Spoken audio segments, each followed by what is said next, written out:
Fala galerinha, tudo bom com vocês? Espero que todos estejam em paz. Então vamos lá. Na última aula a gente discutiu um pouco a primeira fase do capitalismo, denominada de capitalismo comercial. Nessa aula de hoje iremos discutir um pouco o capitalismo industrial.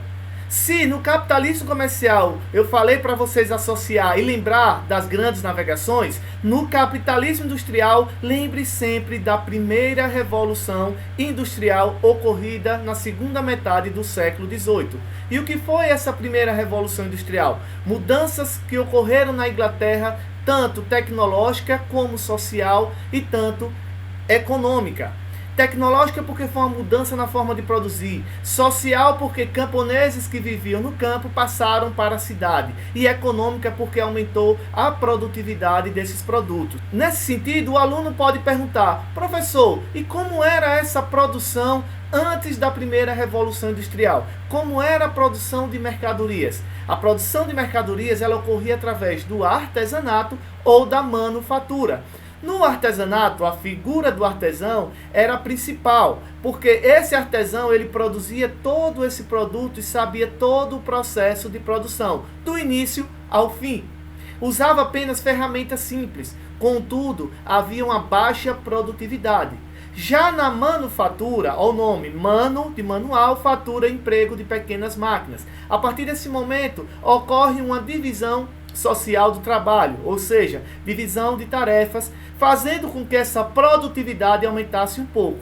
Contudo, na primeira revolução industrial, com esse avanço tecnológico, essa produção aumentou muito dentro da Inglaterra. E aí fica a pergunta: por que a Inglaterra foi o primeiro país a se industrializar? É isso que nós vamos ver agora adiante. Os fatores que proporcionaram a primeira revolução industrial. O primeiro fator foi a acumulação primitiva de capital. Como assim? A fase anterior do capitalismo, o capitalismo comercial, serviu de muito acúmulo de capital para essas metrópoles. Quem eram essas metrópoles? Tinha Portugal, Espanha, Inglaterra, França. Contudo, a Inglaterra acumulou bastante capital nas suas colônias lá no norte da América, dos Estados Unidos e Canadá. E essa acumulação primitiva proporcionou que a Inglaterra tivesse capital para proporcionar essa primeira revolução industrial. Outro fator foi o cercamento, a política de cercamento. O que foi isso? Na Inglaterra, o camponês ele vivia no campo, em suas comunas, em terras, produzindo para sua subsistência.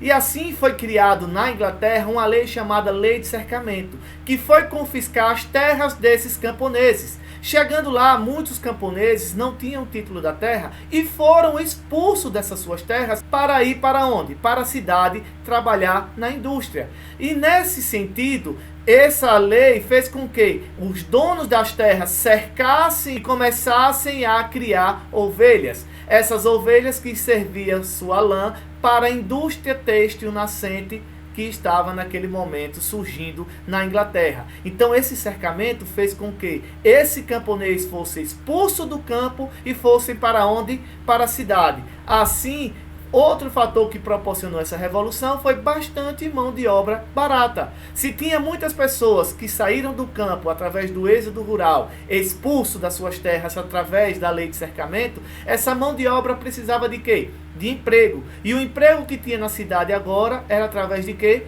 Da indústria. A partir daí, essa mão de obra barata passou a ser utilizada dentro desse sistema capitalista industrial como trabalho assalariado. Outro fator que proporcionou a primeira revolução industrial foi grandes reservas de minerais. A Inglaterra tinha grandes reservas de ferro e principalmente de carvão mineral, que foi a matriz energética utilizada na primeira revolução industrial, principalmente para ter essa revolução nos transportes, como a locomotiva, o trem movido a vapor, o barco movido a vapor, tudo isso através de quem? Da queima do carvão mineral, que era a matriz energética nessa primeira revolução industrial. Com isso, fez com que surgisse a máquina a vapor, e essa máquina a vapor fez com que houvesse essa transformação na produção de mercadorias, aumentando a produtividade, e assim surge o capitalismo industrial na segunda metade do século XVIII, aonde? Na Inglaterra. Dessa maneira, o trabalho ele passou a ser o que agora? Uma mercadoria.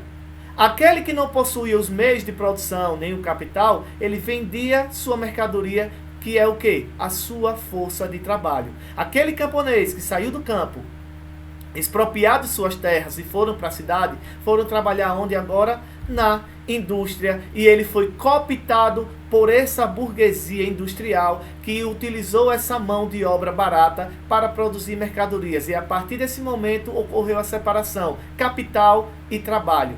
Esse capital na mão dos empresários capitalistas, donos das indústrias, do outro lado a força de trabalho desse trabalhador que apenas poderia vender agora como uma mercadoria. E assim proporciona a partir desse capitalismo a obtenção de lucro através da exploração da força de trabalho assalariada. Nesse sentido, surge a segunda divisão internacional do trabalho. Agora a gente vai ter países subdesenvolvidos de um lado, do outro países industrializados. Os países subdesenvolvidos mandavam matéria-prima para os países industrializados e os países industrializados mandavam produtos industrializados para os países subdesenvolvidos. Assim se configurava a segunda divisão internacional do trabalho. Só que, na segunda metade do século XIX, surge a segunda revolução industrial. Ela passa a ser diferente da primeira revolução industrial. A segunda revolução industrial, ela surge no fim do século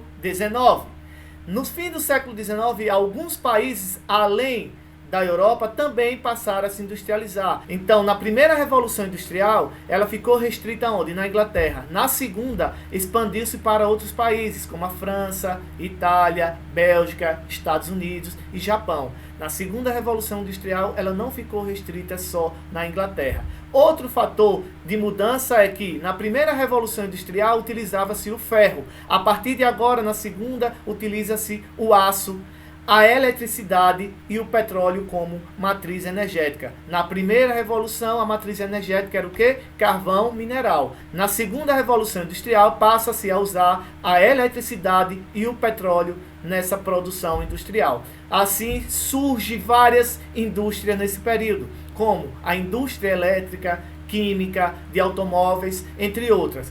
Nesse sentido, outra coisa que ocorreu de mudança, ocorreu uma automoção industrial, ou seja, o emprego de mais tecnologias dentro da indústria, fazendo com que aumentasse a produção, denominando de produção em massa. Então, na segunda revolução industrial, ela se expandiu para outros países, a matriz energética era a eletricidade e o petróleo, surgimento de outras indústrias, automoção industrial e produção em massa. E aí a gente vai ver que dentro do capitalismo industrial, temos uma teoria que nós chamamos de liberalismo econômico. E aí, o que é o liberalismo?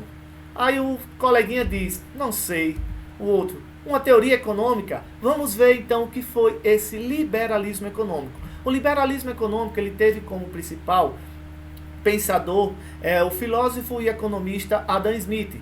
E ele tinha alguns princípios que baseavam esse liberalismo.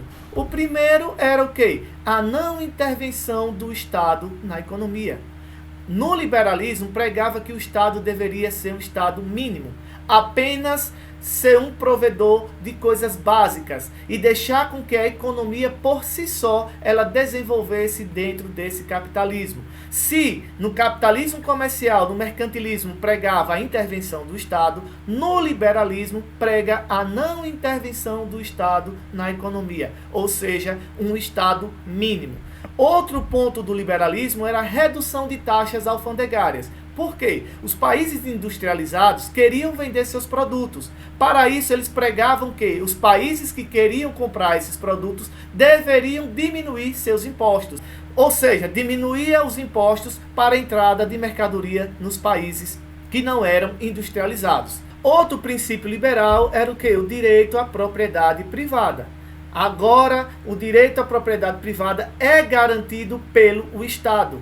Aquele que é dono dos meios de produção, cada vez mais terão esse direito garantido dentro dos princípios liberais. Outro princípio liberal vai ser a livre concorrência. Eles pregavam que a livre concorrência, a concorrência, fazia com que os empresários, donos das indústrias, diminuíssem os custos de produção e aumentassem a sua tecnologia dentro da indústria, e isso causaria o quê? Um equilíbrio na economia. Outro princípio liberal era a liberdade do indivíduo. Aqui pregava o seguinte, que todos eram livres para buscar a sua ascensão econômica. E na busca individual dessa conquista econômica, favorecia esse coletivo. Dessa maneira, dentro desses princípios liberais, quem é favorecido nessa escadinha?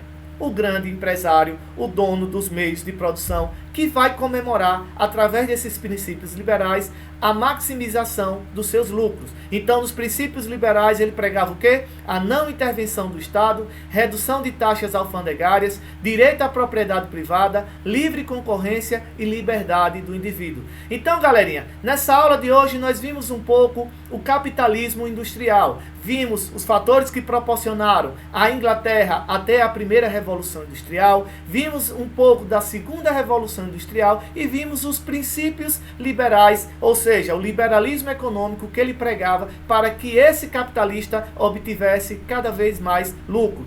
Então, galerinha, nessa aula de hoje a gente fica por aqui.